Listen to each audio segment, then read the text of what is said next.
Waalaikumsalam. Bersiap.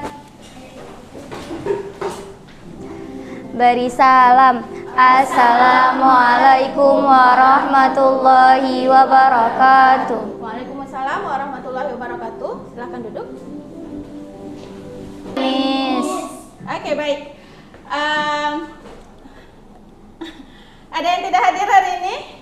Ada. Siapa? Husna. Ada info? Sakit sepertinya.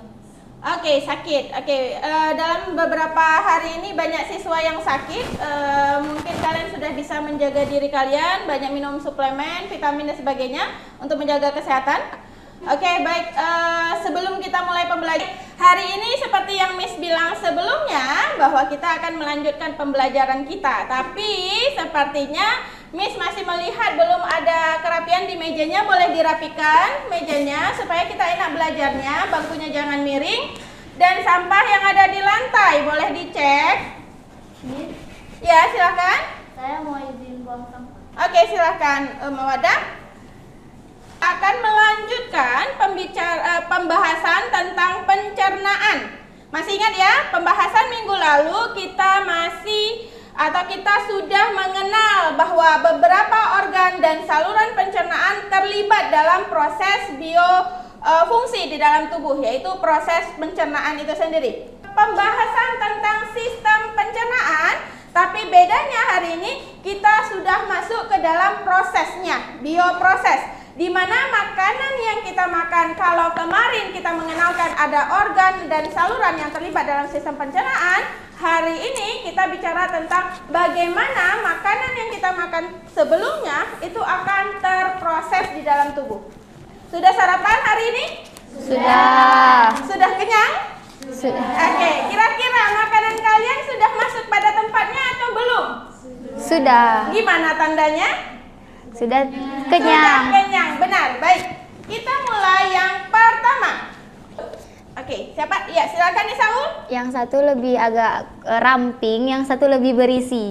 Yang satu ramping, yang satu berisi-berisi apa kira-kira? Lebih banyak lemaknya. Lebih banyak lemaknya. Oke, ada lagi? Ya, silakan Alia. Gambar yang pertama menunjukkan kalau pria tersebut memiliki badan yang sehat, sedangkan yang kedua pria tersebut memiliki mungkin seperti obesitas nih. Seperti obesitas. Ya, mungkin kita melihat bahwa orang yang bertubuh langsing itu lebih mengukur bahwa sehatnya seseorang dari ukuran tubuh, benar ya?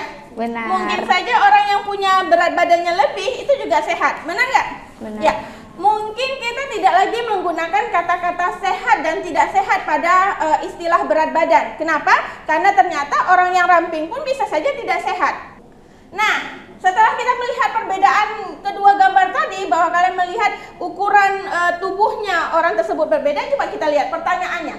Apa yang kalian ketahui tentang makanan sehat dan seimbang? Silakan Shiren. Makanan yang memiliki nutrisi yang cukup dan seimbang, porsinya seimbang kayak karbohidrat. Organ pada sistem pencernaan dan kaitannya dengan nutrisi, bioproses, dan gangguan fungsi yang dapat terjadi pada sistem pencernaan secara jujur, disiplin, tanggung jawab ya. Jadi peserta didik itu mampu menyebutkan organ yang tadi ya, yang sudah kita bahas sebelumnya. Yang pertama hari ini itu tentang makanan seimbang. Seperti Miss bilang sebelumnya bahwa makanan seimbang itu apa? Nah, makanan seimbang itu seperti apa? Kita lihat hari ini. Kita ada satu video yang akan Miss tampilkan di sini. Tahun 2016, seorang anak lelaki Dari dua gambar yang tadi sudah Miss ambil, sudah Miss tampilkan ke kalian, terus dengan video yang sudah Miss share, kira-kira korelasinya apa? Silakan Angel. Mengenai gizi seimbang, misalnya anak yang pertama itu cenderung dibiasakan untuk makan makanan yang seimbang. Antara si gambar dua tadi dengan video yang kita tampilkan. dari yang kecil bukan yang besar. Terus mungkin Hari ini kita punya project. Jadi ada kelompok yang sama seperti yang kemarin ya. Miss sudah menyusun 3 kelompok yang sama seperti kemarin. Kelompok 1 terdiri dari Angel, Naira. Hari ini kita akan menghitung kalori dari makanan yang kita bawa. Oke, sudah dibawa makanannya? Sudah. Kelompok semua 1, 2, 3 sudah membawa jenis makanan yang berbeda ya. Nah, hari ini kita akan buat poster di mana dari main dish tersebut akan kita hitung jumlah kalori dari per jenis makanannya. Ini penggunaan laptop dan smartphone kalian hari ini untuk mendapatkan informasi serta perolehan gambar yang bagus untuk menjadikan poster kalian juga jadi lebih cantik. Ya, jadi silakan gunakan smartphone kalian secara bijak dan laptop kalian.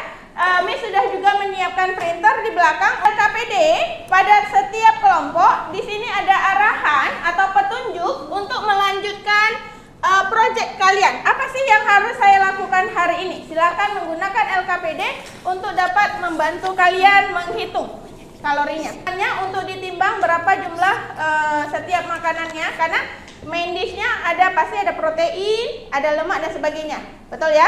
Coba silahkan dicek. Seseorang bisa saja sarapan menggunakan buah-buahan, terus ada ubi, ada telur dan roti bakar. Oke, silahkan dicek lagi untuk setiap kelompok. Oke, itu apa? Bubur ayam. Berarti kalian akan menghitung kalori dari bubur ayam yang kalian dapat. Gula ya. Ini nggak apa-apa ini. Apa tuh? Karbo masih. Kalau gula itu sebenarnya dia sudah mengandung sakaris ya. Makanya tadi Miss bilang nanti di bagian pisang ayamnya sebenarnya bisa ngambil yang ini, tapi kalau yang ini bagusnya kalian ambil bego, yang gula sih bisa. Tapi nanti juga bisa tes juga ya pisangnya sedikit nanti ada yang ngasih ubi juga bisa. Ya? Kita bisa hitung persatuan-satuan makanannya gitu, Miss. Misalkan ini kan nasi gurih, terus nanti setelah ditimbang tadi kita masukin timbangannya, nanti keluar kalorinya berapa, karbohidratnya. Jadi setelah kalian menimbang nasinya, terus angkanya kalian masukkan ke dalam aplikasi, terus nanti dia keluar. Akan muncul kalorinya berapa, karbohidratnya berapa, baik. protein dan lemaknya berapa. Nah, berarti nasi gurih ini sudah ada kandungan karbohidrat, protein sama lemaknya ya? Iya. Oke, baik. Nah, kalau misalnya yang kayak tadi kan ada lauknya. Nah, itu gimana? Oh, baik. Berarti telur dadar yang dimaksud di sini berarti ada kandungan karbohidrat, ada protein, ada lemaknya. Mungkin lemaknya dari minyak ya? Iya.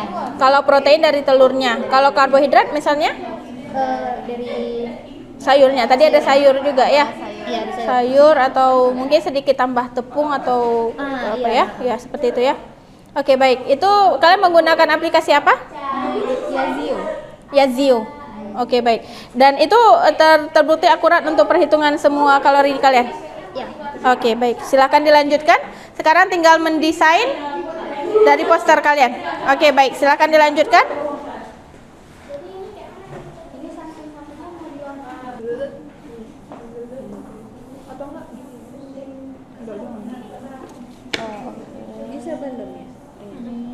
Satu, karena ini kan Miss kami timbang tuh kalau satu butir kurang akurat, jadi kami tadi timbangnya 90 gram. Oh ya, sesuai dengan angka yang dari itu tadi ya? Iya, Miss. Timbangannya. Berarti totalnya tuh 835 kalori dengan rincian 76, 288 dengan 63 dan 408. Kemudian ini ada data lain Miss, kayak karbohidratnya tuh 42%, lemaknya 38%, proteinnya 20%. Jadi dari yang kami sarapan tadi itu ada 42% karbohidratnya, lemaknya itu 38%, jadi proteinnya 20%. Selain itu ada kayak kolesterolnya berapa nih? 11.000 lebih miligram. Habis itu sodium yang kami konsumsi berapa?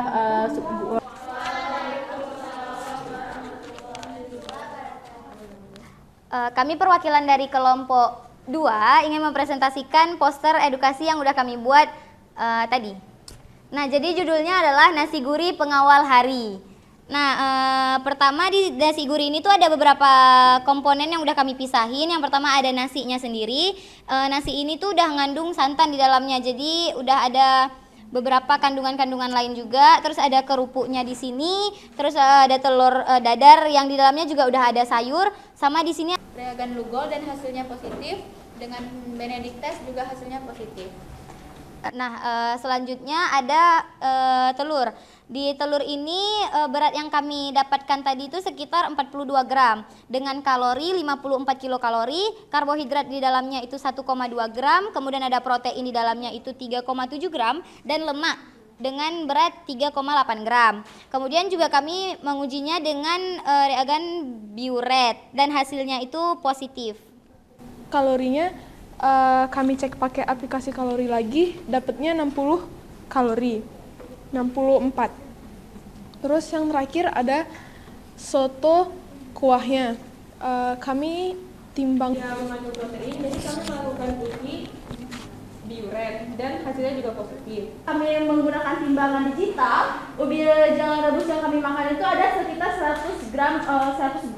Maka itu ada sekitar 85 gram. Jadi teman-teman, kami sudah mengurutkan, mengelompokkan sesi sebelum dan sesudah dari beberapa foto. Teman-teman bisa melihat. Kalian dapat mengedukasi atau mengajari teman-teman di sekitar kalian atau bahkan di keluarga kalian pentingnya pengambilan atau pentingnya mengkonsumsi gizi seimbang.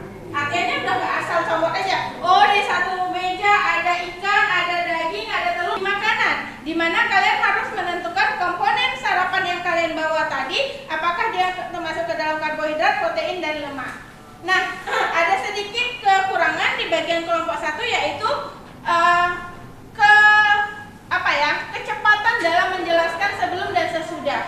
Jadi kan poster edukasi ini kan diharapkan ketika nanti ditempel misalnya di papan mading sekolah, kawan-kawan yang di luar sana itu tanpa kalian sudah paham dari isi konteks dari poster tersebut. Berarti harusnya ada perkenalan dulu sebelum dan sesudah, bagian kata pengantarnya saja. Nah, terus di sini kalian ada bilang menggunakan aplikasinya? Enggak ya? Jadi kalian juga kurang informasi